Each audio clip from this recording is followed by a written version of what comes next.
Trailer deck gun. इस machine का इस्तेमाल बड़े बड़े इंडस्ट्रियल एरियाज में आग बुझाने के लिए किया जाता है। दोस्तों, बड़ी बड़ी फैक्ट्री अक्सर शहरों से काफ़ी दूर बनाई जाती है। इसलिए इन जगहों पर आग बुझाना काफ़ी मुश्किल होता है। और इसलिए इन जगहों पर इमरजेंसी के लिए छोटे मोटे तालाब भी बना दिए जाते हैं। ऐसी जगह पर इस मशीन का इस्तेमाल किया जाता है। इस मशीन का इस्तेमाल पेड़ों के बड़े बड़े लॉग्स की लोडिंग एंड लोडिंग करने के लिए किया जाता है। ये मशीन पेड़ों के कई सारे लॉग्स को एक साथ उठाकर बगैर गिराए बड़ी आसानी से दूसरी जगह पहुंचा देती है। Sleeper changer. ये मशीन ट्रेन की पटरियों के नीचे लगे स्लिपर को चेंज करने का काम करती है। जब ये स्लिपर खराब हो जाते हैं तो उन्हें बदलना बहुत ज़रूरी होता है।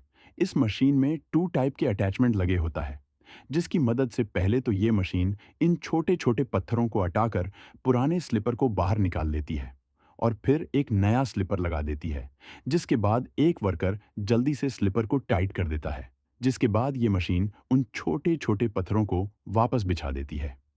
इस मशीन को आप फर्स्ट टाइम देकर समझ ही नहीं पाओगे कि आखिर ये मशीन क्या कर रही है। दोस्तों, पहले तो ये मशीन जमीन को इस तरीके से काटते जाती है और फिर इस कटी हुई जगह में पाइप डालकर इस तरीके से पैक कर दिए जाते हैं।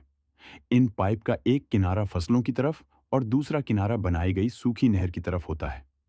उसके बाद जैसे ही नहर में पानी छोड़ा जाता है तो पानी धीरे धीरे फसलों की तरफ जाने लगती है।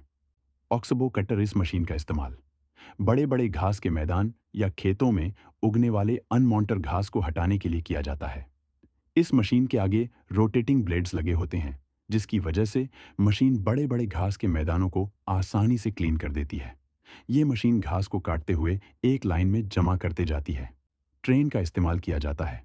इस ट्रेन के आगे लगी पावरफुल ब्लेड्स बर्फ को काटकर अपने अंदर ले लेती है और फिर ऊपर से एक किनारे फेंकते जाती है, जिसकी वजह से रेलवे ट्रैक साफ हो जाता है और ट्रेन आसानी से सफर कर सकती है।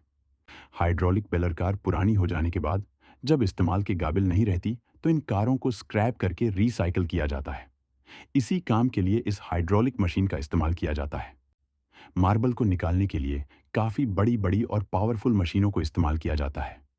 सबसे पहले बड़े बड़ी चैनसों की मदद से इन बड़े बड़े मार्बल के ब्लॉक को काट लिया जाता है और फिर इन काटे गए ब्लॉक को कुछ एक्सकेवेटर की मदद से काफ़ी सेफ्टी के साथ नीचे गिरा जाता है और फिर इन बड़े बड़े ब्लॉक्स को लूडर के जरिए डंपर तक पहुंचा जाता है, जिसके बाद डंपर की मदद से इन मार्बल को फैक्ट्री में लाया जाता है और फैक्ट्री में इन मार्बल के ब्लॉक्स की कटिंग और पॉलिशिंग करके इन्हें शोरूम में रख दिया जाता है।